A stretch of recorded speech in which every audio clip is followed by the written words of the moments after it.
అనగనగా కుందుపురం అనే ఒక అందమైన పల్లెటూరు. ఆ ఊరిలో రామన్న అనే ఒక తెలివైన పాలేరు ఉండేవాడు. అతను సమయస్ఫూర్తితో నడుచుకునేవాడు.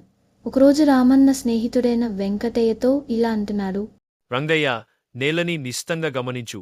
మట్టిని చూసినా, గాలి గమనాన్ని గమనించినా ఈసారి గట్టి వానలు పడేలా ఉన్నాయి. నేలమట్టి చూస్తే వానలు రావటం ఏంటి? ఇది నా అనుభవం రా బాబు.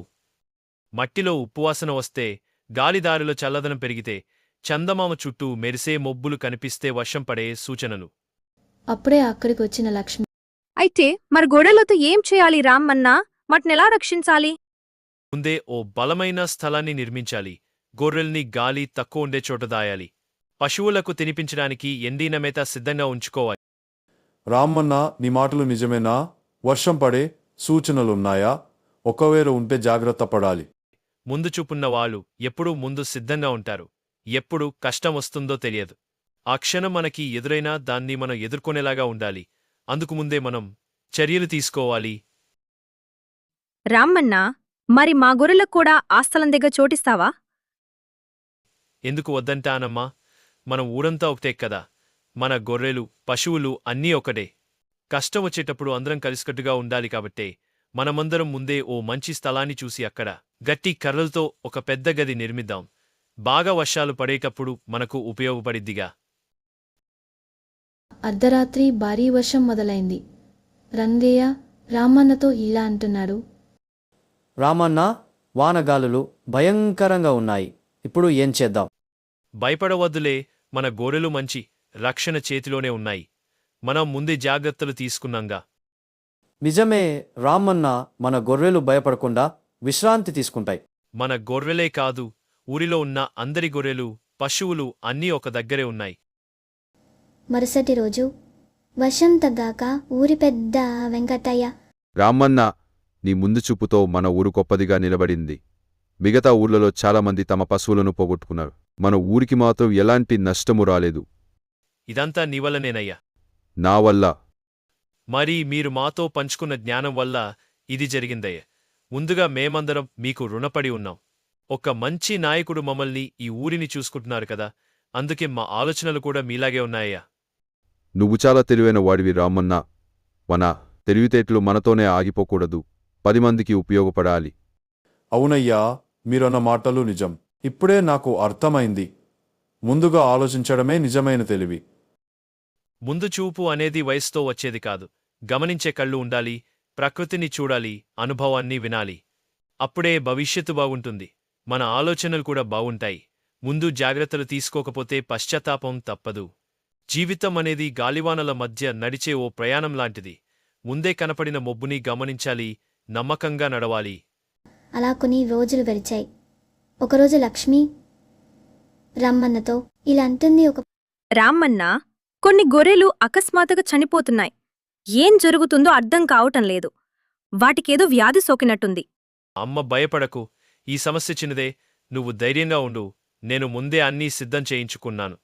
మందు నీకు ఇస్తానులే. వెంటనే మరిగిన నీళ్లు కలిపి వాటికి పట్టించు. చాలా మంచి పని చేశావు రామన్నా. అయినా ముందే ఇలా ఎలా జాగ్రత్త పడ్డావు? ఊరికి దూరంగా ఉండే పచ్చిక మైదానాల్లో గొర్రెలు మేత తింటాయిగా. అందులో కొన్ని విత్తనాలు మింగి జబ్బుపడ్డాయి. ఇటువంటి విషయాల్లో నాకు ముందు నుంచి మంచి అనుభవం ఉంది. అందుకే ఊర్లో ఎవరికైనా లేదా గొర్రెలకైనా వ్యాధి సోకితే ఈ మందు ఉపయోగపడుతుందని దాచి ఉంచాను. నీ ముందు చూపు వల్ల చాలా గొర్రెలు బతికాయి. అట్లాగే ఈ ఊర్లో పశువులు నీ వల్లే ఆరోగ్యంగా ఉన్నాయి. పక్క ఊరితో పోల్చుకుంటే. ఒక పండుగ రోజు ఊరంతా రామన్న చుట్టూ చేరింది. రామన్న, ముందస్తు ఆలోచన ఉంటే ఎటువంటి కష్టమూ పెద్ద సమస్య కాదు. ఈ బుద్ధి మాకు నువ్వే నేర్పావు. మీరు నన్ను మరీ పొగిడేస్తున్నారయ్యా. ఒక్కటయ్యా మనం గుర్తుపెట్టుకోవాలి. నీరు వచ్చాక బావి తీయడం కాదు, బావి తవ్విన తరువాతే అందులో నీరు నిండుది.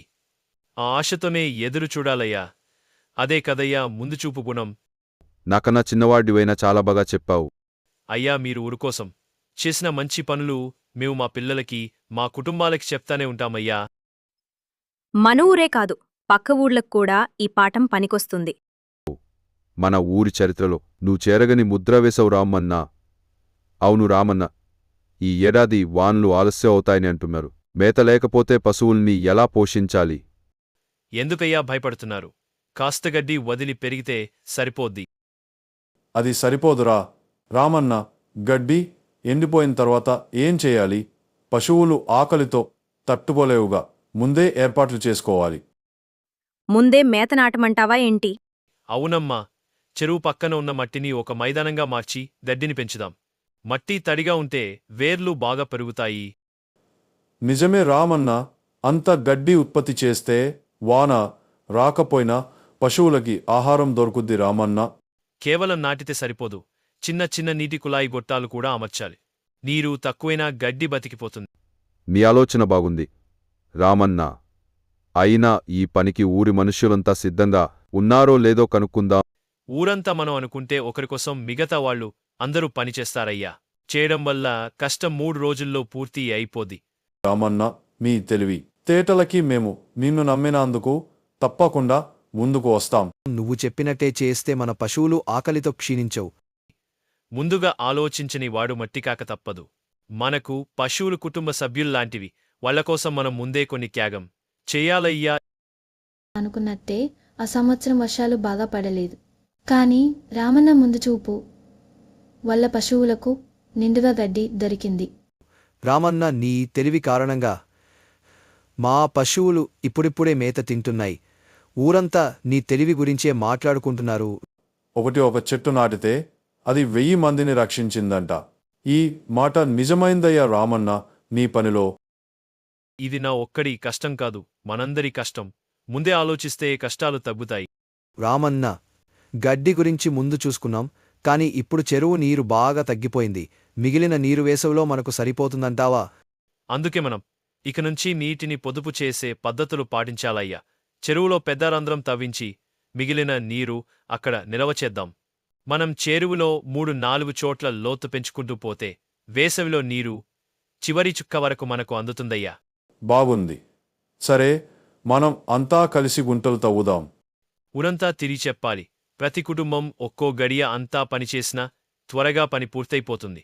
మరోటి, చెరువుకు వచ్చే ప్రతి ప్రవాహాన్ని చిన్న మట్టి దారితో మళ్లించాలి. చెరువుకి మంచి నీటిని అందించాలి. పోలాల మధ్యలో చిన్న మట్టి దారులు పెడితే వర్షపు నీరు నెమ్మదిగా నదిలోకి వెళ్తుంది. మట్టి కణాలు అక్కడే మిగిలిపోతాయి. మన చెరువులు మంచినీటితో నిండిపోతాయి.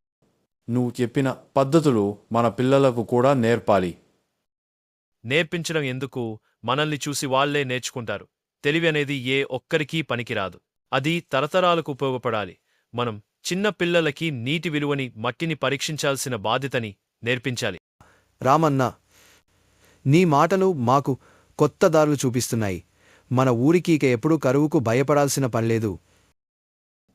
అలా ఒకరోజు రామన్న చిన్న పిల్లలతో, చూడండి పిల్లలు, ఇదే మన చెరువు, మన ఊరికి ప్రాణాధారం. నాన్న, ఇంత నీరు ఎక్కడ్నుంచొచ్చింది? ఎండాకాలం దాకముందే మేం చెరువుకి చిన్న ప్రవాహాల నుంచి నీరు మళ్లించాం. మట్టి దారులు కట్టాం. అందుకే ఇప్పుడు ఇక్కడ నీరు ఉంది. ఇప్పుడిక్కడ మేమేం చేయాలి? మీరు చెరువులో చెత్త వేయకూడదు. ఒక్క చీపురు పత్రం కూడా వేసినా నీరు కాలుష్యం అయిపోతుంది. సరే నాన్న, చెరువు నీటిని మన కళ్ళలాగా కాపాడుకుంటాం. ఇంకో సంగతి, వాన వచ్చినప్పుడు నీరు నేరుగా చెరువులోకి రాకుండా పొలాల వద్ద చిన్న బోతులు తవ్వాలి. వాటిల్లో వర్షపు నీరు నిలిచి మట్టికి తేమ వస్తుంది. అంటే పంటలకు మంచిది, చెరువు మంచిదన్నమాట కదా? అవునమ్మా, నీరు భూమిలోకి చేరితే చెరువులు నిండుతాయి, పంటలు పుష్కలంగా పండుతాయి. ఆ రోజు సాయంత్రం ఊరంతా తిరిగి పిల్లలు పెద్దలను కలుసుకుంటారు. నాయనమ్మా, మన పొలం దగ్గర చిన్న గొయ్యి తవ్వుదామా? రామన్న మాకు చెప్పినట్టు చిన్నారులే మాకు గుర్తు చేస్తున్నారు కదా. అప్పుడే అక్కడికి వచ్చిన రామన్న, తెలివిని పిల్లలకి బోధించడమే మేలైన ముందు చూపు. మనం మేడు నాటిన జ్ఞానం వృక్షం వేపు పళ్ళిచ్చుద్ది. ఈ కథలోని నీతి ఏంటంటే, తెలివంటే కష్టమొచ్చినప్పుడు తిప్పలు తట్టుకోవడం కాదు, కష్టం రాకముందే ముందుగా ఆలోచించి పరిష్కారం కనుక్కోవడం. నీరు, మట్టి, ప్రకృతిని కాపాడటం మన బాధ్యత.